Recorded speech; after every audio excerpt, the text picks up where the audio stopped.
Most people over 60 are told the same thing about fiber. To get more of it, you have to overhaul your entire diet. New recipes, new shopping lists, strange food you will never actually enjoy. It sounds sensible and it sounds safe, but here is what nobody tells you. A total diet overhaul is the exact reason most people over 60 never fix their fiber at all. The recommendation for someone your age is about 25 to 30 grams of fiber a day. Most people over 60 are getting closer to 15. Fewer than 1 in 20 adults actually hit that target, and it quietly costs them far more than they know. Today, I am going to show you 5 small kitchen habits that add up to 8 grams of fiber a day, with no new recipes and nothing you have to learn to cook. Just 5 quiet changes to food you already eat. The number 1 habit on this list is something almost nobody talks about, and it can do the work of the other 4 combined.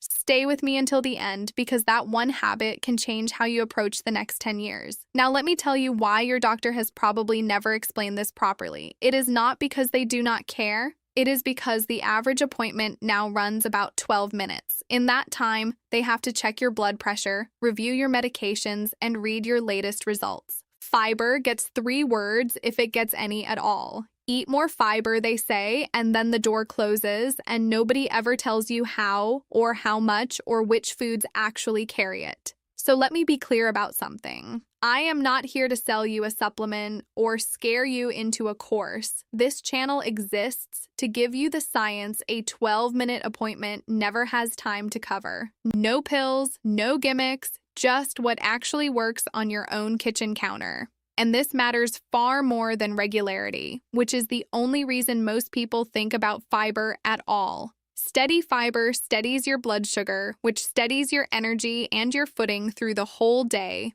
That is the difference between moving through your own home with confidence and feeling shaky and tired by 2 in the afternoon. So before we go further, tell me something in the comments. Put your age and your honest guess at how many grams of fiber you get in a day, because most people are shocked once they actually count. Here is the one thing you need to understand, and everything else today rests on it. Fiber is not really about your stomach. Fiber is the brake and the timing system on how fast your food turns into blood sugar. Without it, the sugar from your meal hits your blood all at once. Picture a river running down from the hills toward your town. When there is no dam, heavy rain sends the whole flood downstream in one violent surge, and then the riverbed runs dry. That surge and that drought are exactly what happens in your blood when you eat without fiber. A spike, then a crash. Fiber is the dam that turns that flood into a steady, controlled flow all day long. Please do not skip this section. It is the key to everything that follows, and it is the piece almost no appointment has time to explain. That flood and crash cycle is what leaves so many people over 60 dizzy when they stand, tired by mid-afternoon and unsteady on their feet near the stairs. If this is already making sense to you, tap the like button right now so more seniors can find it. Now let us count down starting with number 5. Number 5 is the simplest habit on this whole list. Stop peeling your fruits and vegetables. Almost all the fiber in a potato, an apple, a pear, or a cucumber sits in or just under the skin. When you peel it, you throw the fiber straight into the bin and keep the soft, starchy inside that spikes your blood sugar fastest. Think of the skin as the wrapper that holds the brake pads. Peel it off, and you have taken the brakes out of the food. The skin is not the part to throw away. It is the part doing the work. Large nutrition analyses have shown the same thing over and over. A potato eaten with its skin carries far more fiber than the very same potato peeled. So here is exactly what to do. Scrub the skin clean instead of peeling it.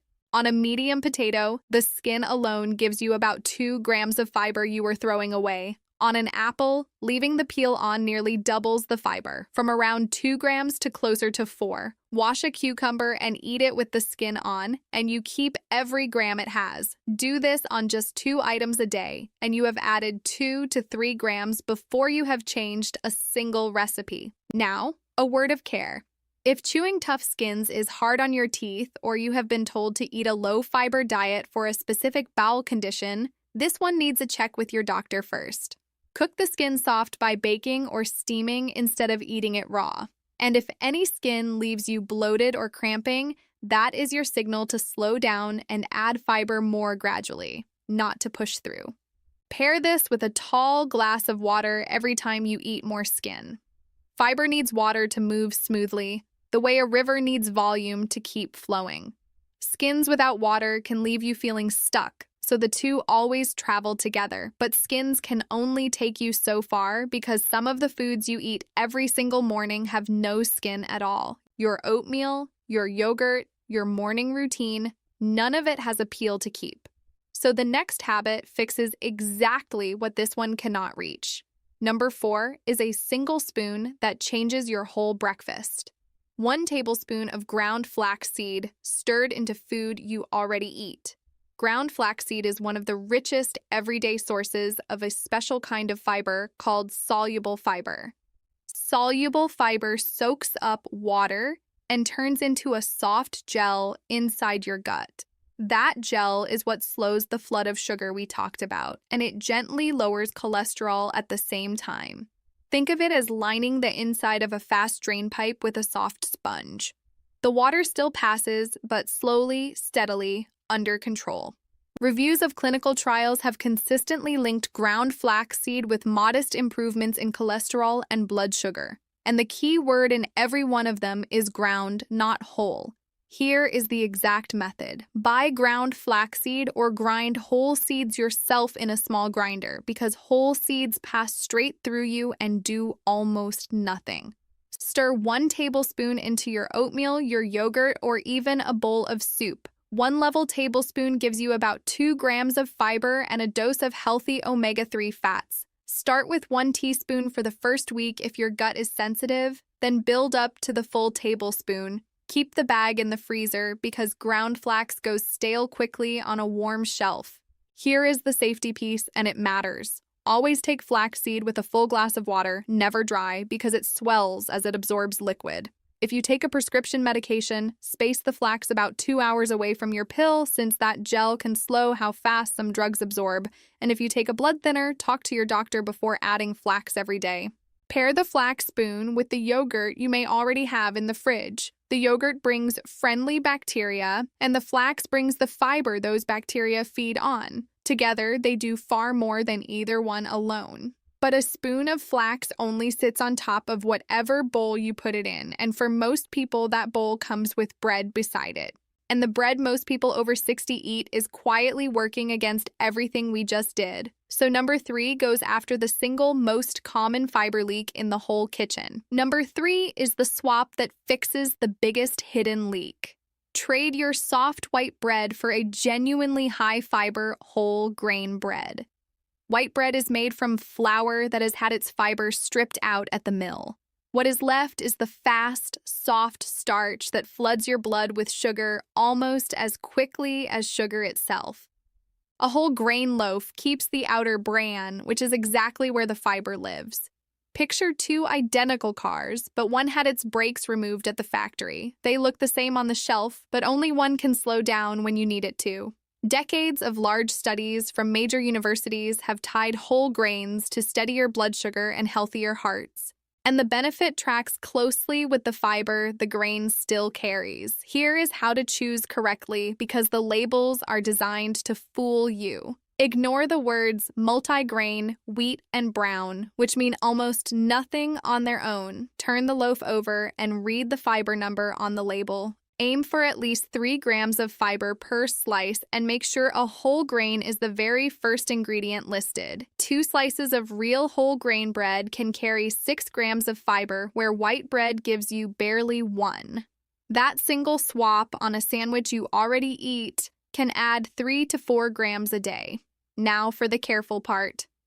Do not jump from white bread to the densest seeded loaf overnight, because a sudden fiber jump can cause gas and cramping. Switch 1 meal at a time over about 2 weeks. If dense breads are hard to chew or swallow, toast them lightly to soften them, and stop if swallowing ever feels unsafe. Pair this bread with a protein like eggs or beans on top. The fiber slows the sugar, and the protein keeps you full for hours. That combination is what carries you from breakfast to lunch without the shaky, hungry crash. But bread is a savory habit, and there is a whole sweeter side of your day where fiber quietly vanishes. It happens at breakfast, and it happens whenever you reach for something sweet and fresh. So number 2 rescues the fiber you are pouring straight down the drain. Number 2 is about fruit, but not the way you have been sold it. Eat whole fruit and keep the pulp, and never drink your fruit as juice. When you juice an orange, you throw away the pulp, and the pulp is where nearly all the fiber lives. What is left in the glass is basically sugar water that floods your blood in minutes. The whole fruit, eaten just as it grows, comes with the fiber built in to slow that sugar down. Think of the pulp as the safety cage around the sugar. Juicing rips the cage off and hands you the danger with none of the protection. Long-term studies following thousands of people have found that whole fruit is linked with steadier blood sugar, while fruit juice is linked with the opposite. The same fruit, a completely different result, and fiber is the reason. So here is the plan. Replace the juice glass with the whole fruit it came from, every single time.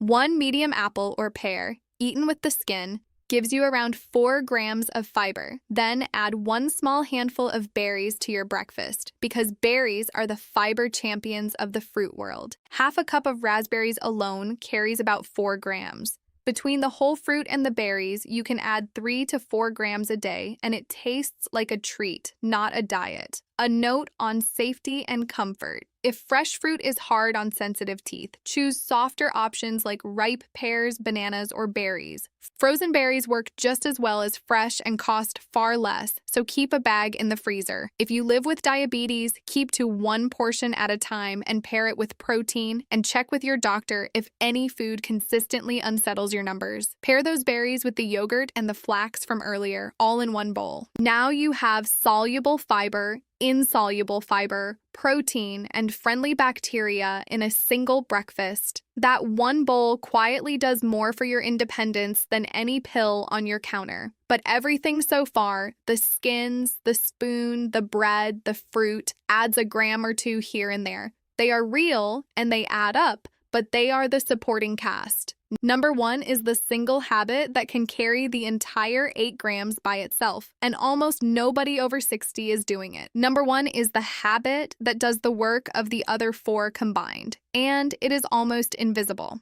Add 1 spoonful of beans or lentils to something you already eat every single day. Beans are, gram for gram, the most fiber-dense everyday food in your entire kitchen. Nothing else on a normal shopping list even comes close. But here is the part almost no appointment ever explains. Beans carry a special fiber that your body cannot digest at all, so it travels all the way down to your lower gut untouched. Down there, it becomes food for the trillions of friendly bacteria that live inside you. Those bacteria ferment the fiber and produce powerful little compounds that calm inflammation, steady your blood sugar, and even help protect your muscle as you age.